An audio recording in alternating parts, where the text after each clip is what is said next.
lórí ogun ìyọ́n máa ní ibà Gani Adam ibà lórí ogun lórí ogun ibà lójú ogun òdẹ ń lọ sógun ní gbogbo gbà ó máa rán ọmọ ẹ lọ sógun ni ó lójú ogun tí ibà lójú ogun máa ń lọ.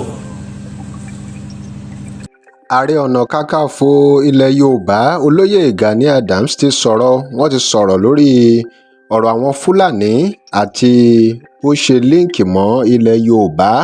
Kí ni ìbáṣepọ̀ tó wà láàrin ilẹ̀ Fúlàní àwọn èèyàn Fúlàní àti ilẹ̀ Yorùbá gẹ́gẹ́ bí Ààrẹ ọ̀nà kakanfò ṣe sọ nínú ìtàn ẹ máa rí nínú fọ́nrán tí máa mú wá fún yín. Ṣùgbọ́n nígbà tí olóyè Gani Adams ń ṣe àwọn àlàyé yìí lọ tí wọ́n ń jẹ́ kó yé gbogbo ọmọ Yorùbá pé ìgbà gbogbo kọ́ náà ni Ààrẹ ọ̀nà kakanfò máa ń lọ sójú ogun náà jẹ́ kó yé gbogbo ọmọ Yorùbá pé kò ń ṣe gbogbo ìgbà ni Ààrẹ ọ̀nà kakanfò máa ń lọ ń jagun gbogbo máa ń rán àwọn ọmọlẹ́yìn ẹ̀ lọ. Àwọn ọ̀rọ̀ pọ̀ díẹ̀ tí olóyè Gani Adams sọ nípa ipò wọn.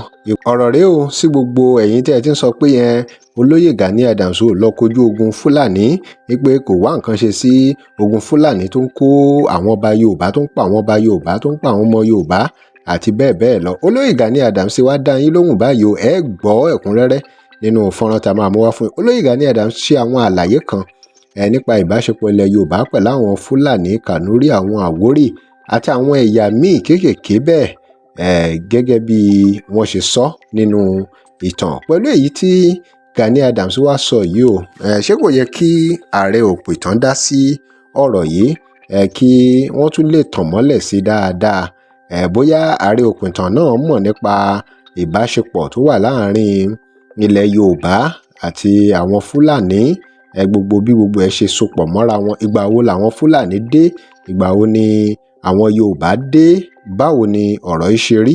Ẹ share fídíò yìí kó dé ọ̀dọ̀ ààrẹ òpìtàn mò ń bọ̀.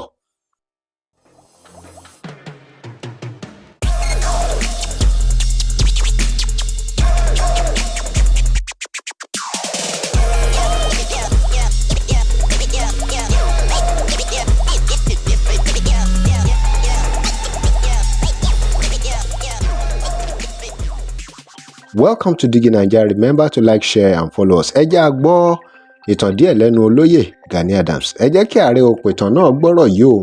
Ẹ share fídíò yìí ẹ share kó dé ọ̀dọ̀ ààrẹ òpìtàn. àdébẹ́ ni ó máa ń kó ìtarí ẹ̀rọ kí ló ṣé wọn rí staff of office tó gbélé mi lọ́wọ́ nígbà tí mo joyè ṣé wọn rí adé ìdìkókó adé ọba jagunjagun lẹ̀ Yorùbá ni àkí náà ń pè ní ibà olórí ogun ìlú kankan balógun ni ibà mean ibà lójú ogun ibà lójú ogun ibà lójú ogun ẹni tó jẹ́ bàbá wọn lójú ogun Yorùbá Ọ̀yọ́ deep gan tó bá dẹ́gbẹ́ lọ sí pèbí tó bá gbọ́ nǹkan táwọn àgbààgbà yóò ń gbé jáde ibà lójú ogun òun ló ń jẹ ibà. Ààrẹ ọ̀nà kakanfò ilẹ̀ Yorùbá ló sọ ìbáṣepọ̀ Fúlàní àti ilẹ̀ Yorùbá nínú ìtàn báwo làwọn méjèèjì ṣe connect mọ́ra wọn. ọba lórí ìlú òun lọ́ba ibà lórí ogun òun ni ibà. It's only a warrior tó jẹ́ ààrẹ ló lè jẹ́ ibà. ẹ̀rẹ̀ rí pé Yorùbá ṣọ́ọ̀tì ni ẹ̀ gbogbo lórí ogun ipò olórí ogun lẹ́yìn wọ́n pè ní balógun. ibà lórí ogun ìyọ́n máa ní ibà Gani Adam ibà lórí ogun lórí ogun. wọ́n kò yé wọn ẹgbẹ́ wọn rántí woman kan tó jẹ́ councillor ní London tó wá ń fọ̀ tiẹ̀ níbi mo perplex ẹ̀ pé níbo ni wọ́n ti wá. àwa ìmọ̀tàn díẹ̀ ìtàn kékeré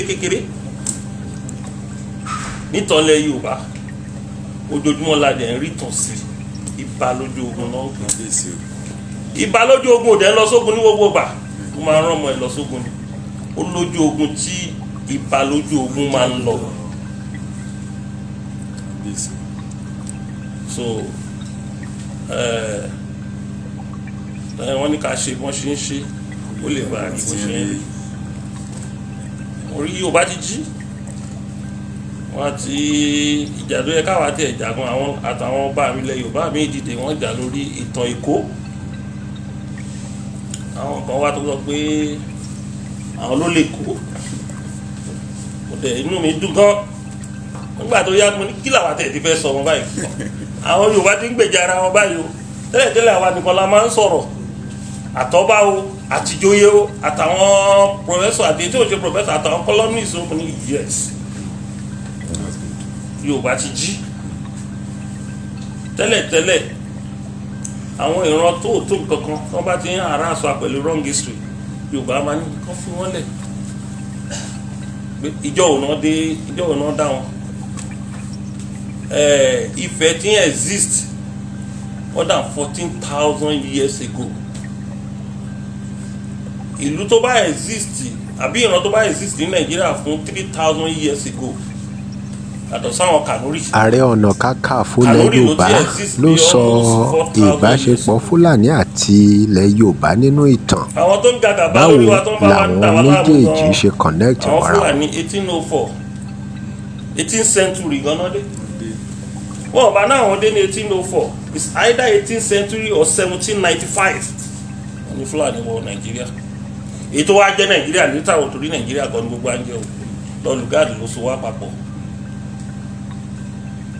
So ìwé bí Yorùbá ṣe correct the wrong notions of history yẹn is highly welcome. Ó ti show wípé Yorùbá ò ready láti accommodate wrong history about any of their town or community anymore.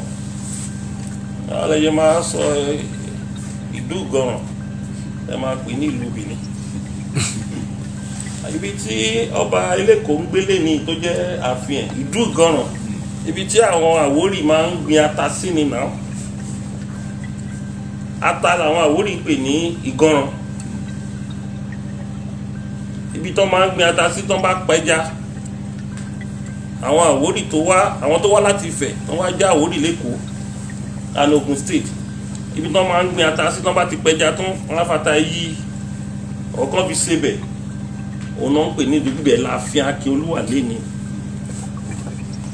Ibi tó dẹ̀ ti ń jọba Èkó ẹnu ọwá náà ń pè é ẹnu ọwá ibi tó bá ti ń jọba Èkó ara ibi tó bá Èkó gbọ́dọ̀ ti fẹ́ kẹsẹ̀ kan lè kan tó máa gbọ́dọ̀ kàn ẹnu ọwá ni ẹnu ọwá Ilé Ifẹ̀ ni. Ẹ bá dé Ọ̀ní palace ẹnu ọwá palace Ààrẹ Ọ̀nà Kakanfò ilẹ̀ Yorùbá ló sọ ìbáṣepọ̀ Fúlàní àti ilẹ̀ Yorùbá nínú ìtàn. Báwo làwọn méjèèjì ṣe connect mọ́ra wọn. Ó dẹ̀ jọba àtàwọn ọkọ lónílẹ̀. Ọ̀tọ̀ ní kẹ́yàn conquer in throne ọ̀tọ̀ ní kẹ́yàn ó ní ilẹ̀. Àwọn gbogbo yẹn lè rí bẹ́ẹ̀ bá dé ààfin ọba Èkó lénìí. Ẹ lè rí òòṣà kan tó ń bọ́ ń bẹ̀ tó jójó òòṣà Benin òòṣà Yorùbá ní gbogbo ẹ̀. Yorùbá ṣòro ń consume ìmú Ìlọrin wọn rí wa consume tán pẹ̀lú gbogbo ọgbọ́n tó Fúlàní dá. Torí àṣà wa nípọn ó dẹ̀ strong identity wa strong gan. Èdè wa dẹ̀ wà unique tó bá dé lọrin lẹ́ni Yorùbá Ọ̀yọ́ náà ń sọ ń bẹ̀. Àṣà gbogbo àdúgbò tó wà ní Ọ̀yọ́ tó wà l'Ógbómọ̀ṣọ́ tó wà ní Ìbàdàn òun ló wà ní Ìlọrin. Ọ̀dínú mi dùn ní ìtẹ̀wá lè issue statement mọ́ nígbà tí mo rí different reaction ló tiẹ̀ dá torí tẹ̀yàn ẹni bá dákẹ́ tari àbá dákẹ́ wọ́n wá ṣe fi ń kọ́ wa lọ́rùn táwa náà ń gbà pé àwọn ẹ̀yà kéékèèké ni wọ́n ní àlàborí àbí alọ́bọ̀rùn adẹ́wù wọn lára so mo láì bí Yorùbá ṣe react síbẹ̀. tó òun nìyẹn ò kí lè ròyìn ẹ̀yin èèyàn wa ẹ drop comment yín remember to like share and follow us thanks for watching.